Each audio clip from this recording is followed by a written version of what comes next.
Hello friends. तो last video में हम लोगों ने प्राचीन भारतीय इतिहास के स्रोत को कंप्लीट कर दिया है, जिसमें कि सबसे पहले हम लोग भारत शब्द के पीछे जुड़े इतिहास के बारे में जाना।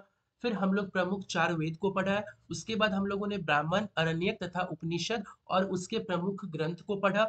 फिर हम लोग वेदांत के बारे में चर्चा किए। और लास्ट वीडियो में हम लोगों ने ये देखा कि विदेशी द्वारा दी गई जानकारी, यानी विदेशी लेखक जैसे कि फाहियान, वेन्सांग, इत्सिंग इत्यादि, जो भारत पे विवरण दिए उसको हम लोगों ने देखा। आज हम लोग वैदिक काल यानी वैदिक सभ्यता के मोस्ट इंपोर्टेंट एमसीक्यू करने वाले हैं, जो कि किसी भी एग्जाम पॉइंट ऑफ व्यू से बहुत ही इंपॉर्टेंट रहने वाला है। अगर आप इस सेशन को लास्ट तक देखते हो तो आपका वैदिक काल यानी वैदिक सभ्यता से एक भी क्वेश्चन नहीं छूटने वाला है। ओके, तो सबसे पहले हम लोग वैदिक काल के कुछ इंपॉर्टेंट पॉइंट को देख लेते हैं, फिर हम लोग एमसीक्यू का सेशन स्टार्ट करेंगे। ओके, तो यहाँ पे सबसे पहले आर्यों का मूल निवास स्थान को लेके अलग अलग विद्वानों का अलग अलग मत रहा है। तो इसमें सबसे सटीक किसका है और एग्जाम पॉइंट ऑफ व्यू से कौन ज्यादा इंपॉर्टेंट है उसको हम लोग जानते हैं। तो मध्य एशिया का मूल निवास स्थान इनका है। किसने कहा था? तो मैक्स मूलर ने कहा था। और सबसे सटीक इसी को माना गया है, मध्य एशिया को। तो मध्य एशिया इनका मूल निवास स्थान था। किसने कहा है? तो मैक्स मूलर ने कहा है। उत्तरी ध्रुव, तो बाल गंगाधर तिलक ने कहा है कि उत्तरी ध्रुव इनका मूल निवास स्थान था। तिब्बत इनका मूल निवास स्थान था। किसने कहा है? तो स्वामी दयानंद सरस्वती। तो ये तीन आप लोगों को याद रखना है। मध्य एशिया मैक्स मुलर, उत्तरी ध्रुव बाल गंगाधर तिलक और तिब्बत दयानंद सरस्वती। अब हम लोग ऋग्वैदिक काल की नदियों के बारे में जानते हैं कि उनका प्राचीन नाम क्या था और आधुनिक नाम क्या है। तो अस्किनी नदी का आधुनिक नाम चेनाब है। विपाशा का व्यास है। परुशनी का रावी है। वितस्ता का झेलम है। कुभा का काबुल है। क्रुमु का कुर्रम है। गोमती का गोमल है। सुवास्तु का स्वात है। सदानीरा का गंडक है। सुतुद्री का सतलज है और दृश्यदती का घग्गर है, जिसे हम लोग सरस्वती नदी के नाम से भी जानते हैं। ठीक है, अब आगे देखते हैं। ऋग्वेद के मंडल एवं उसके रचयिता, यानी ऋग्वेद के टोटल 10 मंडल थे। तो और वो 10 मंडल के रचयिता कौन है वो यहाँ पे दिए गए हैं। तो प्रथम मंडल के रचयिता कौन है? मधुच्छमद है। द्वितीय मंडल के घृतस्मद है। तृतीय मंडल के विश्वामित्र है। तृतीय मंडल के रचयिता कौन है? तो विश्वामित्र है। चतुर्थ मंडल के वामदेव है। पंचम मंडल के अत्रि है। षष्ठम मंडल के भारद्वाज है। सप्तम के वशिष्ठ है। अष्टम के कण्व है। और नवम मंडल के सोम देवता है। नवम मंडल के रचयिता कौन है? तो सोम देवता है। और दसम मंडल के रचयिता विमदा, इंद्र, शची और अन्य लेखक है। तो दसम मंडल का आप नहीं भी याद रखते हो तो कोई बात नहीं। ओके, अब आगे देखते हैं। अब आगे हम लोग एमसीक्यू को स्टार्ट करते हैं। ठीक है, तो सबसे पहला क्वेश्चन है, आर्य शब्द इंगित करता है, यानी आर्य का शाब्दिक अर्थ क्या है? आर्य का अर्थ होता है श्रेष्ठ वंश को लेकर। ठीक है, तो आर्य का शाब्दिक अर्थ क्या है? श्रेष्ठ, यानी कुलीन आप कह सकते हो। क्लासिकीय संस्कृति में आर्य शब्द का अर्थ क्या है? एक उत्तम व्यक्ति। क्लासिकीय संस्कृति में आर्य शब्द का अर्थ है एक उत्तम व्यक्ति।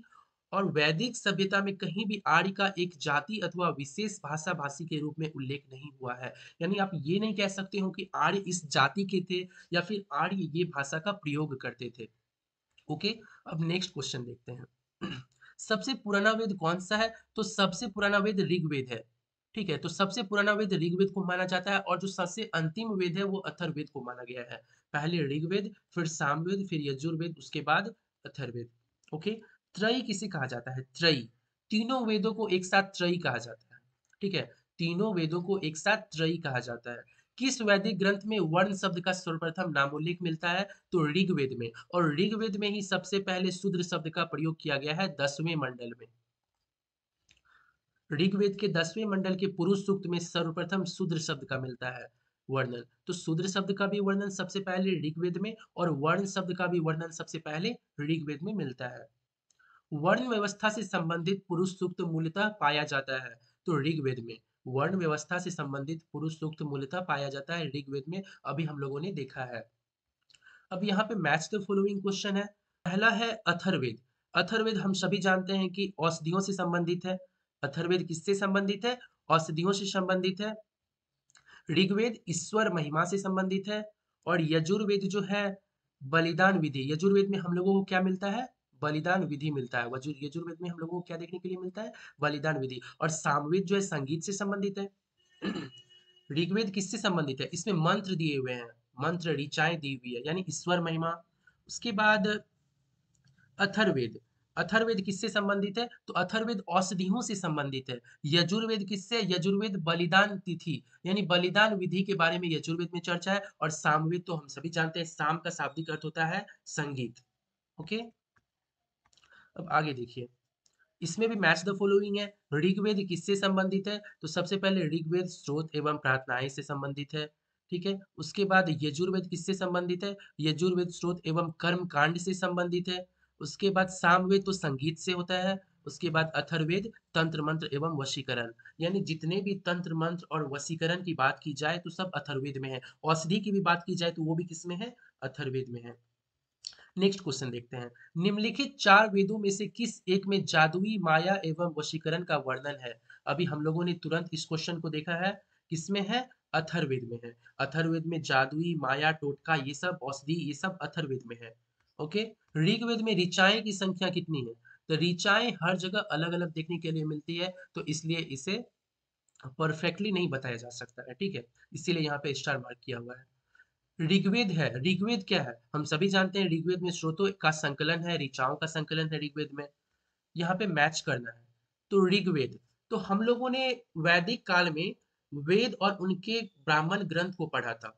तो ऋग्वेद जो है का ब्राह्मण ग्रंथ कौन सा हो जाएगा? ऐत्रेय एवं कौशिकी। तो यहाँ पे ऐत्रेय मेंशन किया हुआ है, तो ऋग्वेद का ऐत्रेय हो जाएगा।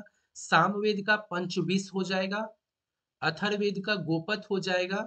और यजुर्वेद का शतपथ ब्राह्मण ग्रंथ हो जाएगा।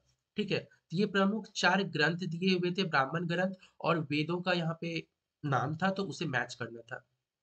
ओके, नेक्स्ट क्वेश्चन है, निम्नलिखित में से कौन सा ब्राह्मण ग्रंथ ऋग्वेद से संबंधित है? तो ऐत्रेय एवं कौशिकी अभी हम लोगों ने ऊपर किया है, तो ऋग्वेद से संबंधित ब्राह्मण ग्रंथ कौन सा है? ऐत्रेय है।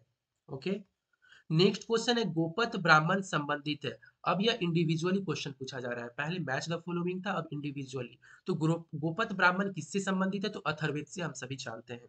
ऋग्वेद का कौन सा मंडल पूर्णतः सोम को समर्पित है? तो नौवा मंडल। अभी हम लोगों ने देखा था कि नौवा मंडल के रचयिता सोम, उनका नाम वहां पे जिक्र था। तो ऋग्वेद का कौन सा मंडल पूर्णतः सोम को समर्पित है? तो नौवा मंडल। ऋग्वेद संहिता का नौवा मंडल पूर्णतः किसको समर्पित है? तो वही सोम हो जाएगा।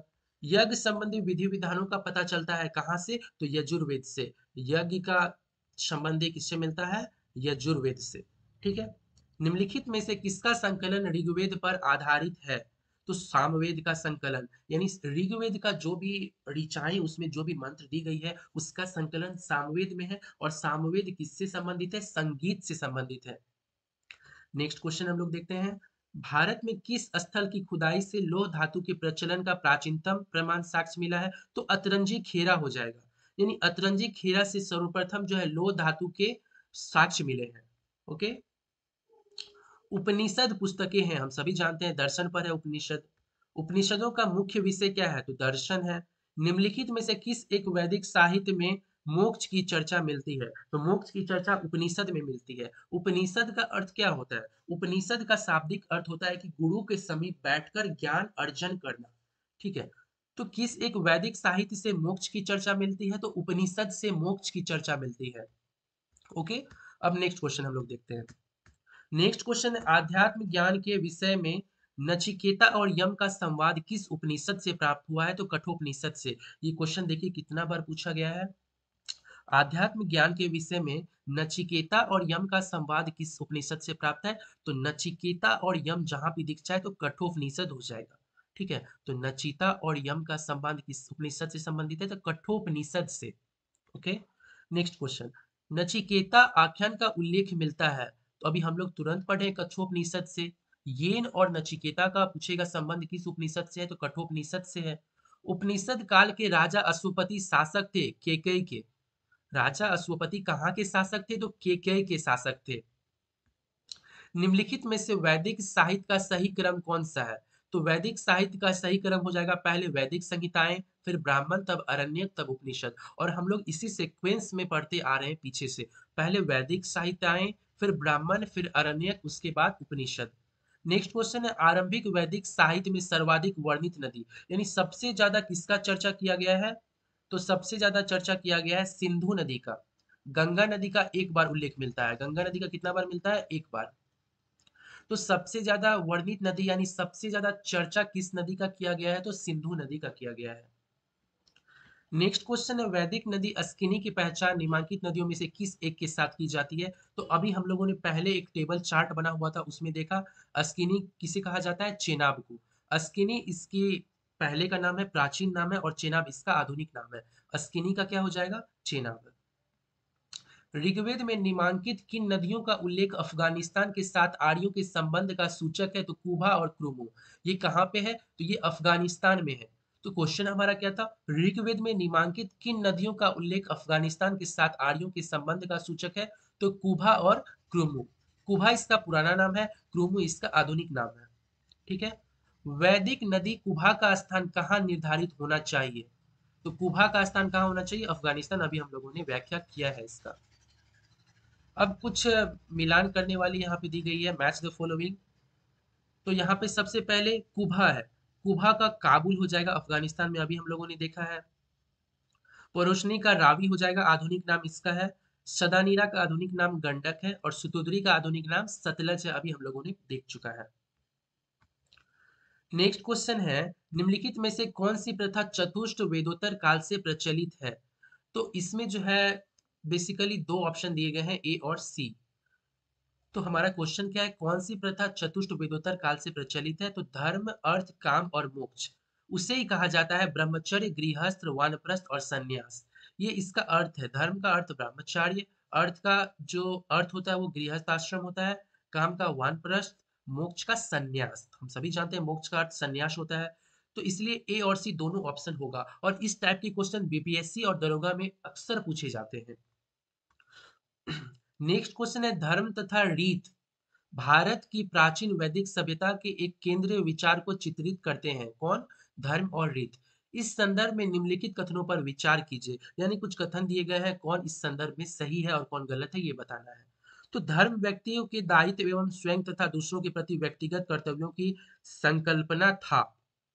ये बात तो बिल्कुल सही है, संकल्पना था। रीत मूलभूत नैतिक विधान था जो सृष्टि एवं उसमें अंतर्निहित सारे तत्वों के क्रियाकल्पों को संचालित करता था। ये बात बिल्कुल सही है। तो एक और दो दोनों सही हो जाएगा, तो इसका सही ऑप्शन क्या है? एक और दो दोनों। ओके। अब नेक्स्ट क्वेश्चन को देखते हैं। तो भारतीय संस्कृति के अंतर्गत रीत का अर्थ क्या है? रीत का अर्थ है प्राकृतिक नियम। रीत का अर्थ क्या है? प्राकृतिक। रीत का अर्थ प्राकृतिक नियम है। निम्नलिखित वैदिक देवताओं में किससे उनका पुरोहित माना जाता है? तो बृहस्पति को उनका पुरोहित माना जाता है। बृहस्पति जी को वैदिक देवताओं का पुरोहित माना जाता है। तो वैदिक देवताओं का पुरोहित किसे माना जाता है? तो बृहस्पति को माना जाता है। ओके। निम्नलिखित में कौन सी वह ब्रह्मावादिनी थी जिसे कुछ वेदों मंत्रों की रचना की थी? तो ये हो जाएगा लोपामुद्रा। ये क्वेश्चन भी बहुत बार पूछे गए हैं कि लोपामुद्रा जो थी वह एक ब्राह्मण वादिनी थी जिसने कुछ वेद मंत्रों की रचना की थी।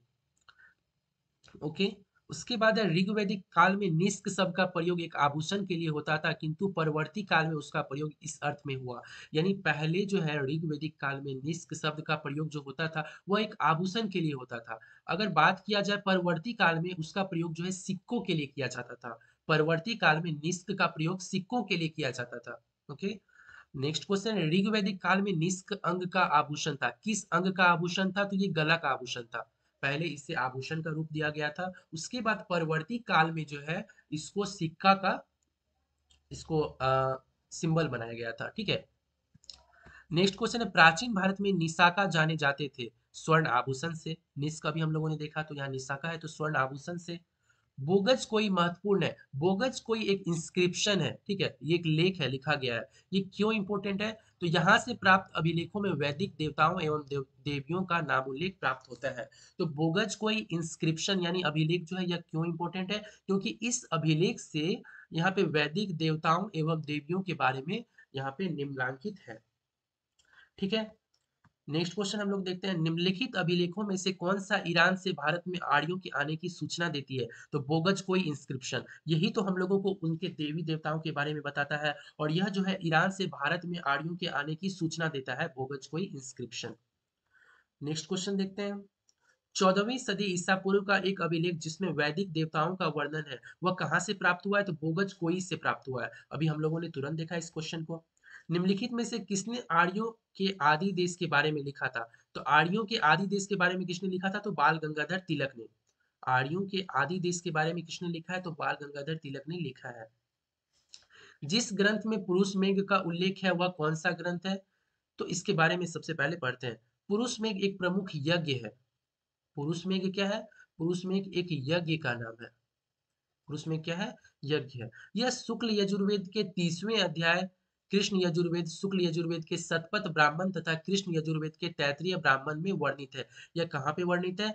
यजुर्वेद के 3रे अध्याय, कृष्ण यजुर्वेद, शुक्ल यजुर्वेद के शतपथ ब्राह्मण तथा कृष्ण यजुर्वेद के तैत्तिरीय ब्राह्मण में वर्णित है। अतः प्रश्न के दिए गए विकल्पों में 3 मौजूद होने के कारण कोई उत्तर नहीं दिया जा सकता है। यद्यपि अनेक इतिहासकारों ने केवल शतपथ ब्राह्मण की चर्चा करते समय उसमें पुरुष में यज्ञ की चर्चा की है। हम लोगों ने पढ़ा है कि बहुत सारे ब्राह्मणों ने पुरुष में यज्ञ की चर्चा की है। ठीक है, तो इसमें देखिए, इसमें ऑप्शन क्या हो जाएगा? एक या एक से अधिक हो जाएगा। अगर आपका क्वेश्चन में ऑप्शन रहता है एक या एक से अधिक, तो इसमें आंसर वही हो जाएगा। ठीक है। शतपथ ब्राह्मण में उल्लिखित राजा विदेह माधव से संबंधित ऋषि कौन थे? तो संबंधित ऋषि थे ऋषि गौतम राहुगण। शतपथ ब्राह्मण में उल्लिखित राजा विदेह माधव किससे संबंधित ऋषि थे? तो ऋषि गौतम राहुगण से। राजा विदेह ऋषि गौतम राहुगण से। ओके। उत्तर वैदिक काल में निम्नलिखित में से किनको आर्य संस्कृति का धूर समझा जाता था? तो किसे समझाता जाता था? तो कुरु और पंचाल को। कुरु और पंचाल को जो है उत्तर वैदिक काल में आर्य संस्कृति का धूर समझा जाता था। कुरु और पंचाल को। गोत्र शब्द का प्रयोग सर्वप्रथम कहाँ हुआ? तो गोत्र शब्द का प्रयोग सर्वप्रथम ऋग्वेद में ही हुआ। शूद्र शब्द का प्रयोग सबसे पहले भी ऋग्वेद में ही हुआ है। शूद्र, शूद्र का भी प्रयोग ऋग्वेद में हुआ है। उसके बाद वर्ण शब्द का भी प्रयोग सबसे पहले ऋग्वेद में हुआ है। हम लोगों ने अभी ऊपर ही पढ़ा है। पूर्व वैदिक आर्यों का धर्म प्रमुखतः क्या था? तो प्रकृति पूजा और यज्ञ। यानी आर्य जो आए हुए थे, जो अलग अलग विद्वानों ने कहा था कि कोई किन्होंने किन्होंने मतलब किसी ने बोला था कि वह मध्य एशिया से आए थे, किसी ने कहा था कि दक्षिणी ध्रुव से आए थे, किसी ने अफगानिस्तान से कहा था। तो पूर्व वैदिक आर्यों का धर्म प्रमुखता क्या था? तो प्राकृतिक पूजा और यज्ञ था। वह प्रकृति की पूजा करते थे और यज्ञ किया करते थे। ऋग्वैदिक काल में जनता निम्न में से मुख्यतः किसमें विश्वास करती थी? तो ऋग्वैदिक काल में जनता जो है बलि एवं कर्मकांड पे विश्वास करती थी। ऋग्वेद काल में जनता किस पे विश्वास करती थी? तो बलि एवं कर्मकांड पे विश्वास करती थी। प्रसिद्ध 10 राजाओं का युद्ध किस नदी के तट पर लड़ा गया? तो परुष्णी नदी, जिसे हम लोग रावी कहते हैं। आधुनिक में इसे हम लोग क्या कहते हैं? रावी। तो प्रसिद्ध 10 राजाओं का युद्ध, जिसे हम लोग 10 राज्य युद्ध कहते हैं, तो किस नदी के तट पर लड़ा गया था? तो परुष्णी नदी के तट पर लड़ा गया था। तो यहाँ पे हम लोगों का 50 क्वेश्चन कंप्लीट होता है। अब हम लोग आगे बढ़ते हैं।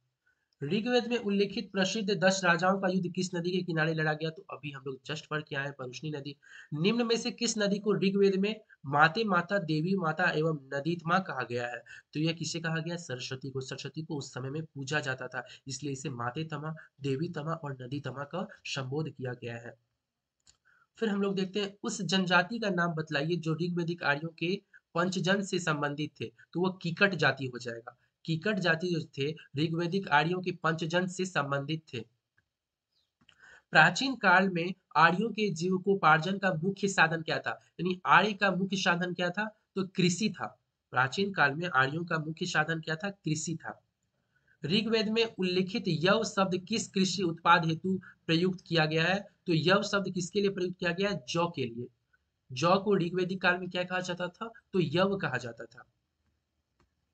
ठीक है। अब यहाँ पर मैच द फॉलोइंग का क्वेश्चन है। जैसे कि व्रीहि है, तो व्रीहि जो है किससे संबंधित है? चावल से। व्रीहि, चावल को व्रीहि कहा जाता था। ठीक है। मुदग, मुदग को क्या कहा जाता था? मूंग कहा जाता था। यानी मूंग इसका आधुनिक नाम है, पहले इसे मुदग कहा जाता था। उसके बाद यव, अभी हम लोग तुरंत पढ़े हैं कि जौ को यव कहा जाता था और गन्ना को इक्षु कहा जाता था। ओके। देखिए, व्रीहि को चावल कहा जाता है अभी, मुदक को अभी मूंग कहा जाता है, यव को जौ कहा जाता है अभी और इच्छु को गन्ना कहा जाता है। तो ये आप लोगों को याद रखना है। ऋग्वैदिक पनी किस वर्ग के नागरिक थे? तो व्यापारी वर्ग के नागरिक थे। पनी का अर्थ किससे संबंधित है? व्यापारी से। पनी का अर्थ किससे संबंधित है? तो व्यापारी से संबंधित है। वैदिक युग में प्रचलित लोकप्रिय शासन प्रणाली थी। उस समय की शासन प्रणाली कैसी थी? तो वंश परंपरागत राजतंत्र थी। यानी वंश परंपरागत यह चलती थी। ठीक है, अब नेक्स्ट क्वेश्चन हम लोग देखते हैं। वैदिक युगीन सभा, वैदिक युगीन सभा किसको संबोधित करता है? तो मंत्री परिषद को। वैदिक युगीन सभा किसको संबोधित करता है? तो मंत्री परिषद को। किस वेद में सभा और समिति को प्रजापति की दो पुत्रियां कहा गया है? ये बहुत ही इंपॉर्टेंट क्वेश्चन है कि किस वेद में सभा और समिति को प्रजापति की दो पुत्रियां कहा गया है? तो अथर्ववेद में। ऋग्वैदिक जनसभा जो न्यायिक कार्यों से संबंधित थी, न्यायिक कार्यों से जो संबंधित थी उसे क्या कहा जाता था? सभा। सभा का अर्थ क्या है? जो कि न्यायिक कार्यों से संबंधित है। आयुर्वेद अथवा जीवन का विज्ञान का उल्लेख सर्वप्रथम कहाँ मिलता है? अभी हम लोगों ने देखा है अथर्ववेद में। और से अथर्ववेद और से आयुर्वेद। तो आयुर्वेद अर्थात जीवन का विज्ञान का उल्लेख सर्वप्रथम कहाँ से मिलता है? तो अथर्ववेद से मिलता है। ऋग्वैदिक धर्म कैसा था? तो बहुदेववादी था। ऋग्वैदिक धर्म कैसा था? तो बहुदेववादी था, क्योंकि यहाँ पे बहुत सारे देवों को पूजा जाता था। अब हमारा नेक्स्ट क्वेश्चन है 64 नंबर। सर्वाधिक ऋग्वैदिक सूक्त समर्पित है, तो सर्वाधिक ऋग्वैदिक सूक्त किसे समर्पित है? इंद्र को समर्पित है। कितना समर्पित है? तो 250। उसके बाद हो जाएगा अग्नि, जिसे 200 सूत्र समर्पित है सूक्त। तो सर्वाधिक ऋग्वैदिक सूक्त पूछा जाए किसे समर्पित है? तो इंद्र को 250, उसके बाद अग्नि को 200। नेक्स्ट क्वेश्चन, निम्नलिखित में से किसे ऋग्वेद में युद्ध देवता समझा जाता था? यानी युद्ध देवता किसे समझा जाता था? तो वो इंद्र को समझा जाता था युद्ध देवता। ऋग्वेद में सर्वाधिक संख्या में मंत्र संबंधित है, तो अग्नि से। ऋग्वेद में सर्वाधिक संख्या में मंत्र संबंधित है, तो अग्नि से। ऋग्वेद में सर्वाधिक संख्या में मंत्र इंद्र को समर्पित है, किंतु वह इस प्रश्न के विकल्प में नहीं है, इसलिए यहाँ पे अग्नि को माना गया है। अगर यहाँ पे इंद्र आप लोग रट के जाएंगे तो इंद्र आपको मिलेगा नहीं, तो आप कंफ्यूज हो जाओगे। इसलिए आप लोगों को याद रखना है कि इंद्र जो है, इन्हें 250 मंत्र समर्पित था, और उसके बाद अग्नि का स्थान है, जिसे 200 मंत्र समर्पित है। तो इंद्र का जिक्र यहाँ पे नहीं किया गया, तो अग्नि आपका राइट आंसर हो जाएगा। नेक्स्ट, वैदिक देवता इंद्र के विषय में निम्नलिखित कथनों पर विचार कीजिए तथा नीचे दिए गए कोट से सही उत्तर चुनिए।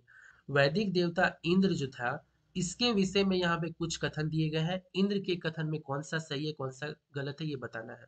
तो इंद्र के कथन में सबसे पहले ये झंझावत के देवता थे। इंद्र को वर्षा का देवता माना गया है, ठीक है। इंद्र जो है झंझावत के देवता थे और वर्षा के देवता थे। इंद्र किसके देवता थे? झंझावत और वर्षा। वर्षा का देवता इंद्र को माना गया है। नेक्स्ट क्वेश्चन है, निम्नलिखित में से पूर्व वैदिक आर्यों का सर्वाधिक लोकप्रिय देवता। तो सर्वाधिक लोकप्रिय देवता तो इंद्र हो जाएगा, और इसी के प्रति ना 250 मंत्र जो समर्पित किया गया है। पूर्व वैदिक आर्यों का सर्वाधिक लोकप्रिय देवता इंद्र। वैदिक देवमंडल में निम्न में से कौन देवता युद्ध का देवता माना जाता है? तो अभी हम लोगों ने देखा युद्ध का देवता इंद्र। इंद्र जो है युद्ध के देवता माने जाते थे। इंद्र वर्षा के देवता माने जाते थे, और इंद्र झंझावत के देवता माने जाते थे। नेक्स्ट क्वेश्चन है, 800 से 600 ईसा पूर्व का काल किस युग से जुड़ा है?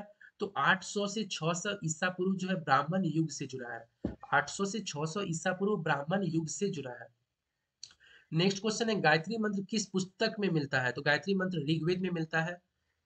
गायत्री मंत्र ऋग्वेद में उल्लेखित है। इसके रचनाकार कौन है? विश्वामित्र है। ऋग्वेद के रचनाकार कौन है? विश्वामित्र। तृतीय मंडल में इसकी चर्चा की गई है। हम लोगों ने अभी ऊपर टेबल में देखा था कि ये जो विश्वामित्र रचयिता है, ऋग्वेद के तीसरे मंडल के रचयिता विश्वामित्र है, और इसी में गायत्री मंत्र का उल्लेखित है। ओके। नेक्स्ट क्वेश्चन है, गायत्री मंत्र के नाम से प्रसिद्ध मंत्र सर्वप्रथम किस ग्रंथ में मिलता है? तो ऋग्वेद में। अभी हम लोगों ने देखा गायत्री मंत्र की रचना किसने की थी? तो विश्वामित्र ने। सर्ग प्रतिसर्ग वंश मनवंतर और वंशानुचरित संकेतक है, तो किसके संकेतक है? तो पुराणों के। सर्ग क्या होता है? सर्ग बेसिकली अध्याय होता है, अध्याय को हम लोग सर्ग कहते हैं।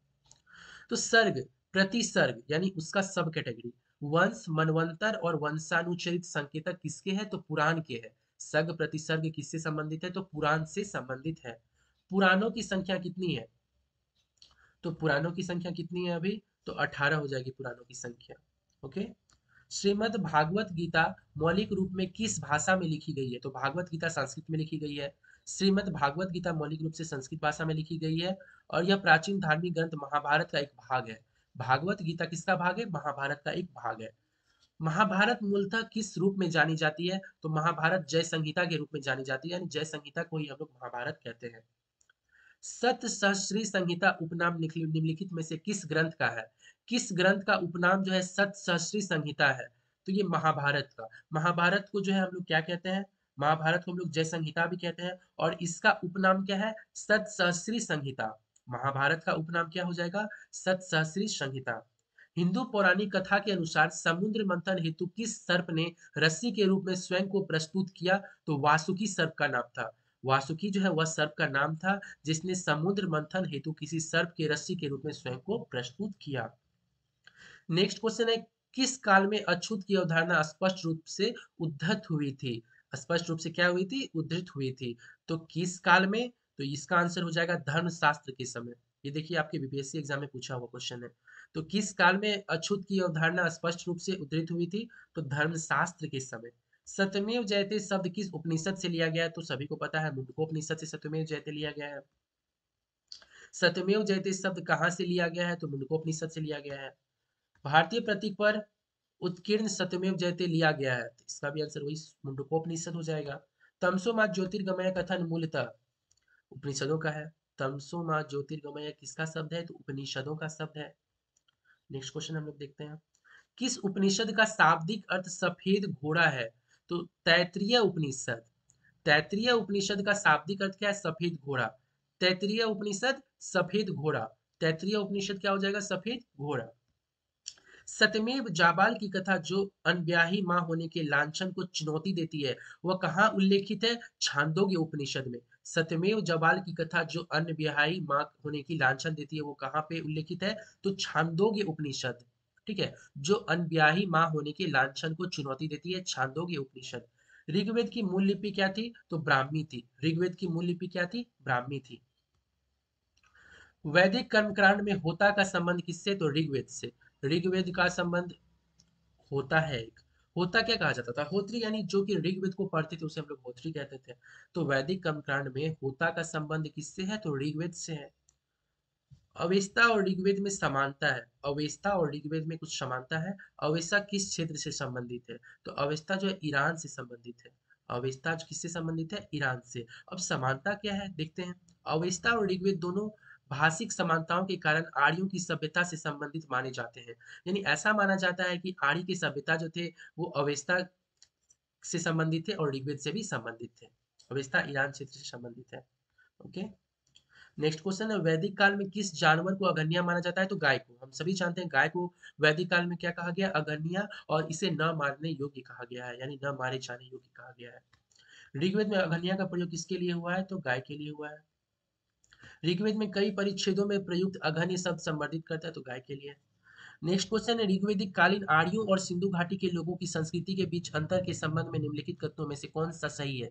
यानी ऋग्वैदिक काल और सिंधु घाटी सभ्यता के लोगों का संस्कृति जो था उसमें कुछ अंतर थे, जिनमें से कौन सा कथन सही है ये बतलाना है। तो ऋग्वैदिक कालीन आर्य कवच एवं हेलमेट का उपयोग करते थे। ऋग्वैदिक कालीन आर्य कवच एवं सिरस्त्राण, जिसे हेलमेट कहते हैं, उसका उपयोग करते थे, जबकि सिंधु सभ्यता के लोगों में इनका उपयोग का कोई साक्ष्य नहीं मिला है। ये बात सही है, सिंधु सभ्यता में इसका कोई साक्ष्य नहीं मिला है। ये बात भी सही है, यानी ये बात सही है, तो एक सही हो जाएगा। ऋग्वैदिक कालीन आर्यों को स्वर्ण, चांदी और ताम्र का ज्ञान था, जबकि सिंधु घाटी के लोगों को केवल ताम्र और लोह का ज्ञान था। नहीं, सिंधु घाटी को लोह का ज्ञान तो नहीं था, ये गलत हो जाएगा। ऋग्वैदिक कालीन आर्यों ने घोड़ों को पालतू बना लिया था, जबकि इस बात का कोई साक्ष्य नहीं है कि सिंधु घाटी के लोग इस पशु को जानते थे। सिंधु घाटी के लोग तो जानते थे घोड़ा को, सूरकोटदा से घोड़ा का साक्ष्य भी मिला है, तो ये गलत हो जाएगा और सही आंसर वन हो जाएगा, केवल वन। ओके। नेक्स्ट क्वेश्चन है, ऋग्वैदिक काल के प्रारंभ में निम्नलिखित में से किसे महत्वपूर्ण मूल्यवान संपत्ति समझा जाता था? गाय को, जिसे अगन्य कहा जाता है। यहाँ पे कुछ सूची दिए गए हैं, इसे मिलाना है। ओके। सिंधु घाटी सभ्यता, तो सिंधु घाटी सभ्यता नगरीय सभ्यता था, और हम लोग जानते हैं जो वैदिक सभ्यता ग्रामीण सभ्यता थी। उसके बाद क्या है? उत्तर वैदिक समाज। उत्तर वैदिक समाज मेनली कृषि पे डिपेंडेंट थे। ऋग्वैदिक समाज, ऋग्वैदिक समाज का क्या हो जाएगा? ऋग्वैदिक समाज का हो जाएगा चारागाह, और मध्यकाल जमींदारी से संबंधित है। नेक्स्ट क्वेश्चन है, प्राचीन भारतीय समाज के प्रसंग में निम्नलिखित शब्दों में से कौन सा शब्द शेष तीन के वर्ग का नहीं था? तो कोश जो है शेष तीन के वर्ग का नहीं था। प्राचीन भारतीय समाज के संदर्भ में कुल, वंश तथा गोत्र परिवार से संबंधित है, जबकि कोश परिवार से संबंधित ना होगा। और कोश किससे संबंधित था? भंडार से संबंधित था। कोश किससे संबंधित था? तो भंडार से संबंधित था। बाकी कुल, वंश और गोत्र जो है वो परिवार से संबंधित है। संस्कारों की कुल संख्या 16 है। 100 से संस्कार, 100 से 16 याद रखना है। ओके। जीविकोपार्जन हेतु वेद वेदांग पढ़ाने वाले अध्यापक कहलाते थे। वेद वेदांग जो पढ़ाते थे उसे हम लोग क्या कहते थे? तो उपाध्याय कहते थे। जो वेद वेदांग की शिक्षा देते थे उसे हम लोग उपाध्याय कहते थे। तो लास्ट यहीं तक है। तो आज हम लोग ऋग्वेद यानी वैदिक काल से जुड़े सभी इंपॉर्टेंट एमसीक्यू को कंप्लीट कर दिया है। अगर आप इस सेशन को पूरा कंप्लीट कर लिए हो तो एक बार और इसका रिवीजन कर लें। उसके बाद आप एग्जाम में ऋग्वैदिक काल यानी वैदिक काल से एक भी क्वेश्चन नहीं छूटेगा। ठीक है? तो आज यहीं तक रहने देते हैं। फिर नेक्स्ट वीडियो में हम लोग बौद्ध धर्म या जैन धर्म शुरू करेंगे। Okay, thank you.